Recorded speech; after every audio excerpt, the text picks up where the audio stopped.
చేసినటువంటి వ్యక్తి మన మీడియా మిత్రులందరికీ సుపరిచితుడు, నాకు అత్యంత ఆప్తుడు. నా ఒక్కడికే కాదు, మీడియాలో ఉన్న ప్రతి ఒక్కరికి కూడా ఆప్తుడు. The most non controversial gentlemen అంటాం, the non controversial lovely man మా పర్వతనేని రాంబాబు. ముఖ్యంగా మనం ఎంతో కాలంగా తనతో ప్రయాణం చేస్తున్నప్పటికీ ఫిలిం క్రిటిక్స్ అసోసియేషన్ అధ్యక్షుడిగా నేను, కార్యదర్శిగా తాను ఒక వైఫల్య ప్రస్థానాన్ని కొనసాగించాం. కొంతకాలానికి ఇద్దరము కలిసి రిజైన్ చేయటం జరిగింది. ఆ సందర్భంగా మా మధ్య ఏర్పడినటువంటి సాన్నిహిత్యం, పరస్పరమైనటువంటి వాట్ ఐ సే ఆ గివ్ అండ్ టేక్, ఆ షేరింగ్ అనేటువంటిది మమ్మల్ని చాలా ఆత్మలను చేసింది, చాలా దగ్గర వాళ్ళని చేసింది. కుటుంబ సభ్యుల్లాగా ఉన్నాడు నాకు తమ్ముడు పర్వతనేని రాంబాబు.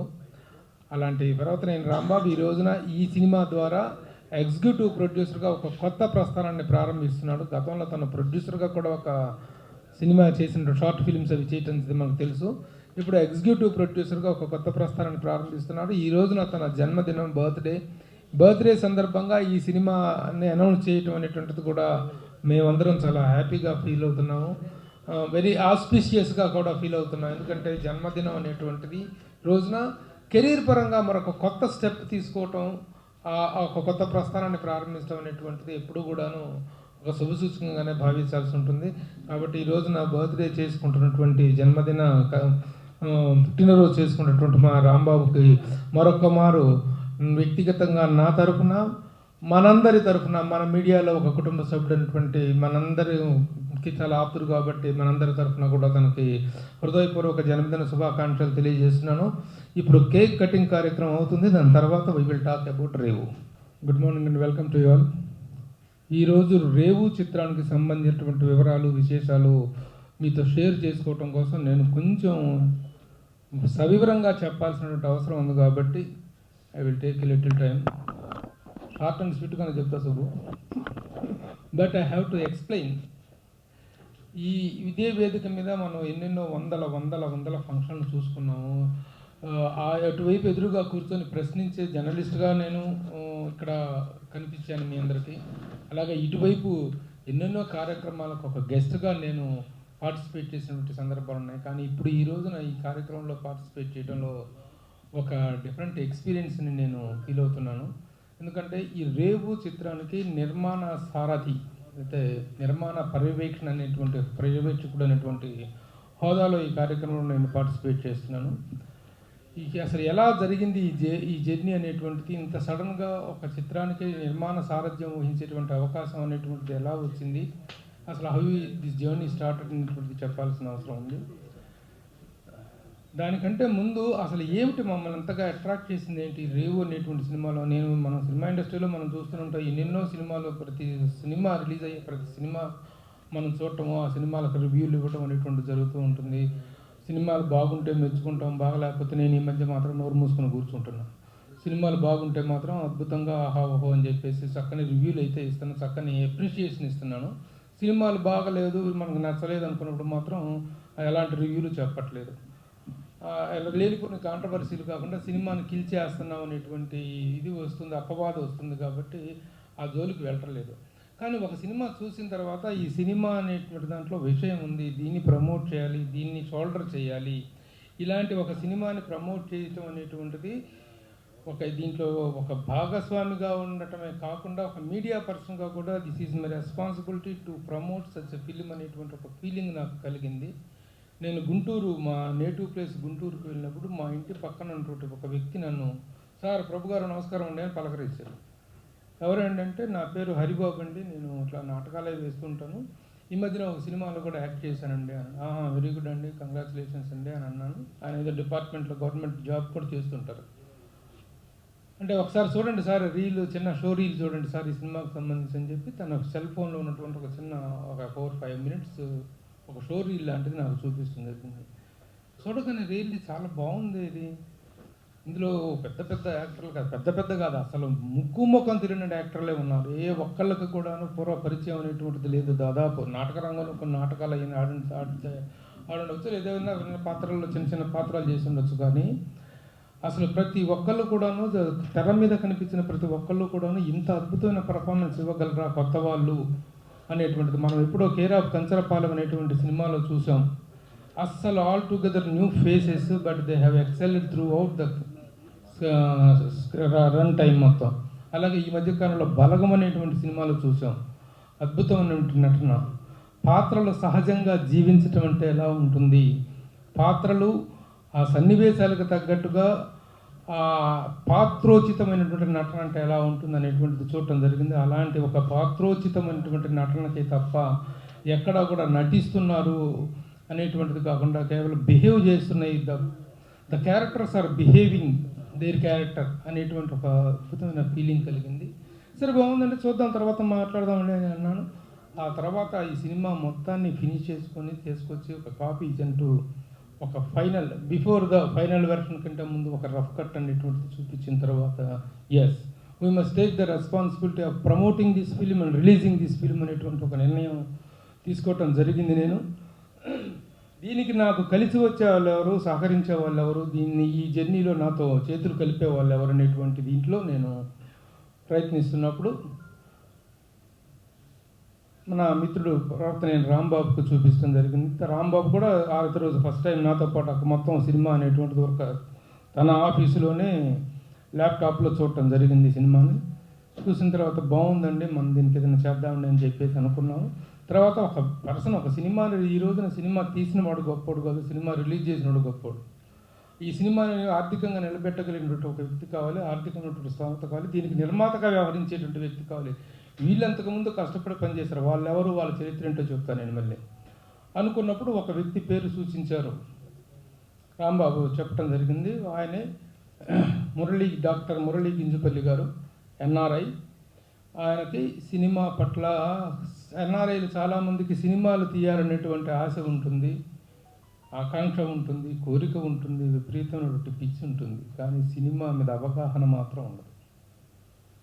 చాలామంది ఎన్ఆర్ఐలు కోటాను కోట్లు సంపాదించి అక్కడ భారతదేశంలో మన సొంత దేవుల్లో ఒక మంచి సినిమా తీసి పేరు తెచ్చుకోవాలనుకుంటారు, కానీ దానికి తగినటువంటి అవగాహన ఏమాత్రం ఉండదు. కానీ మురళీ గారికి మాత్రం సినిమా పట్ల ఉన్న నాలెడ్జి, సినిమా పట్ల ఉన్న ఆసక్తి, ఆ ప్యాషన్ అనేటువంటి వాటిలో చాలా డెప్త్ ఉంది. ఆయనకు చెప్పిన వెంటనే, ఆయన సినిమా చూసిన వెంటనే కాపీ చూపిస్తాను, మీరు చూడండి, మీకు నచ్చితే మీరు ప్రొసీడ్ అవ్వండి అంటే, అదన్నీ తర్వాత అండి, నేను ఇండియా వచ్చినప్పుడు చూస్తాను, ముందు మీరు ప్రొసీడ్ అవ్వండి అని చెప్పేసి ఈ సినిమాని yes I'm there behind you అని చెప్పేసి ఆయన మురళీ గారు రావటం, ఆయన సంహిత ఎంటర్టైన్మెంట్స్ అనేటువంటిది వాళ్ళ బాబు పేరు మీద చెప్పినటువంటి వ్యవస్థీకరించినటువంటి బ్యానర్ ఆల్రెడీ గతంలో ఎప్పుడో, ఈయనకి సినిమా ఇండస్ట్రీలో కూడా చాలా మందితో అనుబంధం ఉంది, చాలా పెద్ద పెద్ద వాళ్ళతో కూడా చక్కని రిలేషన్షిప్ ఉంది తనకి, మురళీ గారికి. అంటే is maybe new to the industry, but ఇండస్ట్రీలో రిలేషన్స్ విషయంలో ఆయనకి ఏమీ కొత్త కాదు. చాలామంది సినీ ప్రముఖులతో ఆయనకి మంచి పరిచయాలు ఉన్నాయి, మంచి టేస్ట్ ఉంది. సో ఆయన వెంటనే యాక్సెప్ట్ చేయడం. సో ఆ విధంగా ఇది. ఇక ఈ రేవు సినిమా వెనుక ఉన్నటువంటి ప్రధానమైనటువంటి వ్యక్తులు ఎవరు అనేటువంటిది కూడా చెప్పాల్సిన బాధ్యత ఉంది. అపీరెన్స్ ఆర్ డిసెప్టివ్ అని ఒక సామెత ఉంది మనకి. అంటే మనుషులు చూస్తే, వీళ్ళని చూస్తే ఇంత ఇది చేసింది నన్ను అనేవాళ్ళు ఆ రోజుల్లో. నేను స్వర్ణయుగంలో అన్నపూర్ణ అనేటువంటి పుస్తకం రాసినప్పుడు నన్ను వేదిక మీదకి పిలిస్తే ఆనాటి ముఖ్యమంత్రి కోట్ల విజయభాస్కర్ రెడ్డి గారు, ఏమయ్యా నువ్వంటే ఈ పుస్తకం రాసింది, ఇంత చిన్నపిల్లడు నువ్వు రాసావా అని కోట్ల విజయభాస్కర్ రెడ్డి గారు సర్ప్రైజింగ్గా చూసి, ఎందుకంటే వీడేదో యాంటీ సోషల్ ఎలిమెంట్ లాగా ఉంటాడు, ఈడు ఇంత పుస్తకం రాయటం ఏంటి అని, రౌడీ ఫెలో అనేటువంటిది అందరూ నన్ను అంటూ ఉంటారు ఇండస్ట్రీలో ఆ రోజుల్లో, రౌడీ జర్నలిస్ట్ అని. ఆ విధంగా నాకున్నటువంటి పేరుకి, నేను ఇచ్చినటువంటి అవుట్పుట్కి ఒక సంబంధమే లేనటువంటి ఒక సందర్భం అది ఏదో ఇదేం గొప్పగా చెప్పడం కాదు. అపీరెన్స్ ఆర్ డిసెప్టివ్ అంటే. ఈ సినిమాను డైరెక్ట్ చేసింది ఎవరంటే ఎంతో అనుభవం ఉన్నటువంటి వ్యక్తి అని మీరు అనుకోవచ్చేమో. ఎలాంటి అనుభవం లేనటువంటి Harinath Puli. I request you to give a big clap to this young boy. ఎంత చక్కగా తీశాడంటే సినిమా, ఆ డెప్త్ అనేటువంటిది, పాత్రలు, ఇది సినిమా నేపథ్యం ఏంటంటే రేవు అంటే మనకు తెలుసు, ఓడరేవు, సముద్ర తీర ప్రాంతంలో మత్స్యకారులు జీవించేటువంటి, మత్స్యకారుల యొక్క జీవన విధానానికి ప్రస్థానంగా ఉండేటువంటి ఒక ప్రదేశం రేవు. ఆ రేవులో మనిషి జీవితంలో, మనకి సమాజంలో కూడాను పెద్దవాడు చిన్నవాడు అని అంటారు. పెద్దవాడికి చిన్నవాడికి మధ్య నిత్య పోరాటం జరుగుతూనే ఉంటుంది. పెద్దవాడిది దోపిడీ, చిన్నవాడిది దోపిడీకి గురవ్వటం. The history is nothing but the record of wars between haves and have nots అంటారు. ఉన్నోడికి లేనివాడికి మధ్య ఉన్నటువంటి పోరాటమే చరిత్ర అంటారు. అలాగే సముద్రంలో కూడా పెద్ద చేప చిన్న చేప, పెద్ద వేట చిన్న వేట అని ఉంటాయి.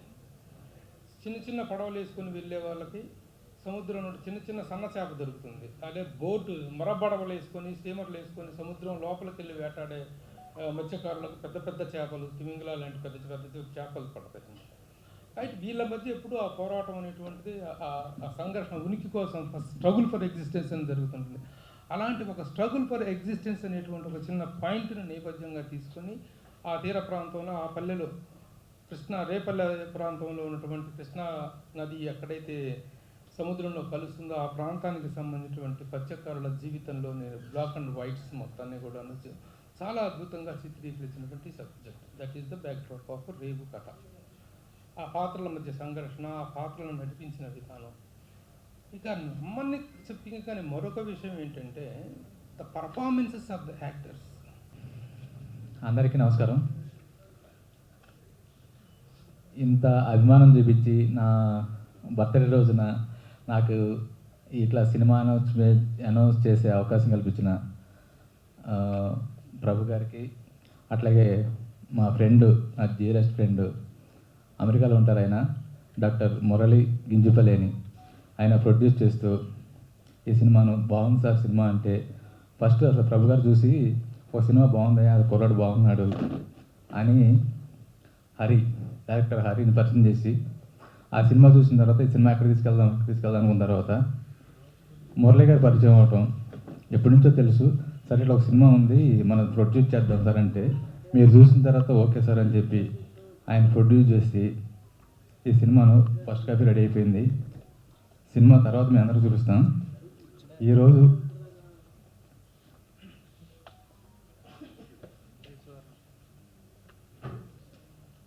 ఈరోజు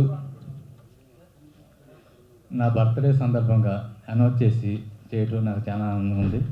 ఈ ఫర్దర్ డీటెయిల్స్ అన్ని ప్రభు గారు చెప్తారు. Thank you. పెద్దలకు, వేదిక ముందు ఆసీనులైన పాత్రికేయులకు, పెద్దవారికి నా కళాభివందనాలు. ముందుగా డైరెక్టర్ గారు మరి నన్ను ఏం చూసి ఎన్నుకున్నారు. మేము మట్టి ముద్ద లాంటి వాడు. తన మనిషి 5 అడుగులు ఉంటారో ఉండరో కానీ మేము చేసినటువంటి రోజుల్లో కూడా మనిషిలో కోపం అంటూ లేదు. ఈరోజు మాకు చిన్నపిల్లలు చెప్పినట్టు చెప్తూ ఉంటారు. మా మట్టి ముద్దల్ని తను ఇష్టం వచ్చినట్లుగా మలుచుకున్నారు.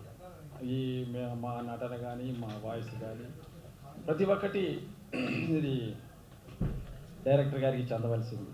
ఈ ఎలక్ట్రానిక్ అండ్ ప్రింట్ మీడియా పాత్రికేయ మిత్రులకు, పెద్దలకు, ఇక్కడ ఉన్నటువంటి ప్రభు గారికి, అలాగే మురళి గారికి, రాంబాబు గారికి, డైరెక్టర్ హరికి, నాతో పాటు వర్క్ చేసిన సహనటులు అండ్ ఈ చిత్రానికి పనిచేసి ఇక్కడికి రాలేనటువంటి కొంతమంది టెక్నీషియన్స్, వీళ్ళందరికీ ధన్యవాదాలు తెలుపుకుంటున్నాను. ఈ సినిమా గురించి చెప్పాలంటే ఫస్ట్ హరి గురించి చెప్పాలండి. ఒక మనిషి సంకల్పం గొప్పదైతే దానికి ఎన్ని అవరోధాలు, అడ్డంకులు వచ్చినా సరే తను తలపెట్టిన కార్యక్రమం అనేది ఖచ్చితంగా నెరవేరుతుంది, ముందుకు వెళ్తుంది అనడానికి ఉదాహరణ ఇది. మేము ఇంత కష్టపడి పనిచేసి ఇది చేసినా కూడా ఒక స్టేజ్కి వచ్చిన తర్వాత మేము అందరం ఆగిపోయిన తర్వాత దీన్ని ఎలా ముందుకు తీసుకెళ్ళాలని అనుకున్నప్పుడు ఈ చిత్రాన్ని ముందుకు తీసుకెళ్ళిన మా బాహుబలి ప్రభు గారు. ఇది కొంచెం ఎక్కువగా చెప్తున్నట్టు అనిపించచ్చు, కానీ సహాయం పొందిన వాళ్ళకి ఆ గ్రాటిట్యూడ్ ఏంటనేది తెలుస్తుందండి. ఎందుకంటే ఇది పనిచేసిన తర్వాత చేసేటప్పుడు మేము చాలా ఇంట్రెస్ట్తోనూ చాలా ఉత్సాహంతో చేసిన తర్వాత కొంతకాలానికి అదంతా నీరు గారిపోయింది. అరే మనం ఇంత కష్టపడింది ఇక్కడ వరకే రావడానికైనా అనిపించినప్పుడు, లేదు నేను మీకున్నాను అని మాకు ముందుకు వచ్చి మమ్మల్ని వెనుతట్టి ఇలా ప్రోత్సహించిన ప్రభు గారికి, చిత్రంలో పనిచేసిన ప్రతి ఒక్క టెక్నీషియన్ తరఫున, ప్రతి ఒక్కరి తరఫున కూడా ధన్యవాదాలు తెలుపుతున్నాం sir. Thank you so much for your help. ఇక్కడ ఉంటాం. ఫస్ట్ ఆఫ్ ఆల్ అమ్మ నాన్నకి ఇద్దరికి థ్యాంక్స్ చెప్పుకోవాలి. మా నాన్న అంటే చాలా హ్యాపీ ఫీల్ అయ్యేవాడు. ఇంతమంది పెద్దల మధ్యన ఈ స్థానంలో నాకు ఇంకో లైఫ్ని ఇచ్చింది మాత్రం ప్రభు గారే. చాలా కష్టపడి ఎన్నోసార్లు ఈ సినిమా ఏమైపోద్ది అని చాలాసార్లు బాధపడ్డాం. చాలా ఇదేం నాకు హరన్ ఎప్పటి నుంచో తెలుసు, స్క్రిప్ట్ వర్క్ కాడి నుంచి దానికంటే ముందు నుంచి తెలుసు. కలిసే స్క్రిప్ట్ వర్క్ చేసాం, షూట్ చేసాం.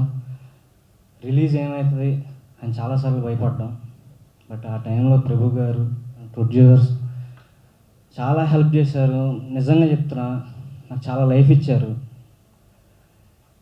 ఇంకెంతకంటే ఇప్పుడు నేనేం మాట్లాడను. సినిమా చూసిన తర్వాత మీరు చెప్పిన దాన్ని బట్టి నా ప్రయాణం అనేది సాగిద్ది. Thank you. మీడియా ప్రతినిధులకు, సభని అలంకరించిన పెద్దలకు నమస్కారాలు. ఇది నా గొప్పతనం కాదు, కానీ హరినాథ్ నేను ముందు కొన్ని షార్ట్ ఫిలిమ్స్ చేయడం జరిగింది. ఆ టైంలో కరోనాకి ముందు అనుకుంటా మేము చిన్న చిన్న ప్రాజెక్ట్స్ చేద్దాం అనుకున్నాము. సడన్గా కరోనా వచ్చింది, బ్రేక్ వచ్చింది. ఈ టైంలో తను కథ స్టార్ట్ చేసుకొని కంప్లీట్ చేసుకొని నాకు కాల్ చేసి, అన్న నాకు ఆర్ట్ డైరెక్టర్గా చేస్తావా అని అడిగాడు. నాలో ఏమీ చూసి తను పిలిచాడన్నా నాకు తెలియదు. కానీ వెళ్ళిన తర్వాత నేను ఒక్కడనే కాదు, సినిమాకి సంబంధించిన ప్రతి టీం మెంబరు, ఆర్ట్ డైరెక్షన్లో కానీ ప్రతి డిపార్ట్మెంట్లో కానీ అందరూ సహకరించి అందరి సహకారాలతోనే ఈ సినిమా ఇంత వండర్ఫుల్గా తయారైందని నేను చెప్పగలను. ఫస్ట్ టైం నా చేతులకు మైక్ వచ్చింది. ఇంతకాలం ఇన్ని కెమెరాలు నా ముందున్నాయి, కెమెరా అనుకుంటడమే తప్ప ఫస్ట్ టైం ఇన్ని కెమెరాలు ముందు నుంచి ఉన్నాను నేను. నా టీం అందరికీ, నాతో పనిచేసిన వాళ్ళందరికీ, నాతో కలిసి వచ్చిన వాళ్ళందరికీ నేను థ్యాంక్ యూ చెప్పాలి. అది డెఫినెట్గా ఫర్దర్గా ఇంకా చాలా చోట్ల చెప్పాల్సి ఉంటుంది, నేను చెప్తాను. అది ఈ సినిమా గురించి మేము మాట్లాడే కంటే కూడా చూసిన తర్వాత మీరే ఎక్కువ మాట్లాడతారని నా నమ్మకం. ఇది నేను పుట్టి పెరిగిన మట్టిలో కథ. ఆ మట్టి వాసన పోకుండా, మట్టి మరకలు పోకుండా ఆ కథను అలాగే తీసుకొచ్చి మీ ముందుకు ప్రొజెక్ట్ చేయడానికి ట్రై చేశాను నేను. మేబీ అదే నచ్చిందేమో ఇక్కడ కూర్చున్న పెద్దలందరికీ కూడా. ఇందాక హేమంత్ చెప్పినట్టు చాలాసార్లు ఎన్నో రకాల కన్ఫ్యూజన్స్ ఉన్నాయి. మేము చేయడానికి చేస్తున్నాం, కష్టపడుతున్నాం, సినిమాని ముందుకు తీసుకెళ్తున్నాం మా ఆన్లైన్ కానీ దీన్ని రిలీజ్ ఎలాగా, ప్రాపర్గా బయటికి తీసుకెళ్ళేలా, సపోర్ట్ ఎలాగనే దాని దగ్గర ఎన్నోసార్లు ఎన్నో నిద్రలేని రాత్రులు గడిపాం మేము. ఆ టైంలో ప్రభు గారు మేబీ ఆయన చేసిన ఈ సాయం చాలా చిన్నదే కావచ్చు, కానీ మా గ్రాఫ్ని, మేము వెళ్తున్న జర్నీ తాలూకు డైరెక్షన్ మార్చింది కంప్లీట్గా. ఒక పాత్ని వేసి పెట్టారు మాకైనా. Thank you sir, thank you very much. అలాగే మురళీ గారు, రాంబాబు గారు, వాళ్ళు చూసి, సినిమాని చూసి వాళ్ళు దాన్ని ఇది నచ్చింది అన్న దగ్గర వాళ్ళు దాన్ని ఇనిషియేటివ్ తీసుకుని వాళ్ళ భుజాల మీద తీసుకుని ఈరోజు కూడా ఈ వర్క్స్ అన్నింటిని ముందుకు తీసుకెళ్ళడం అనేది నాకు చాలా హ్యాపీగా అనిపించింది. నిజంగా మనం మనసు పెట్టి కష్టపడితే రావాల్సిన సోర్సెస్ అనేవి వాటంతటా అవే వస్తాయి అనేది నాకు వీళ్ళ రూపంలో అర్థమైంది. Thank you sir. ఇంకా ఫర్దర్గా నేను చాలా చోట్ల చాలా రకాలుగా వీటి గురించి చెప్పాల్సి ఉన్నాయి కాబట్టి నేను మళ్ళీ మాట్లాడతాను. Thank you very much sir.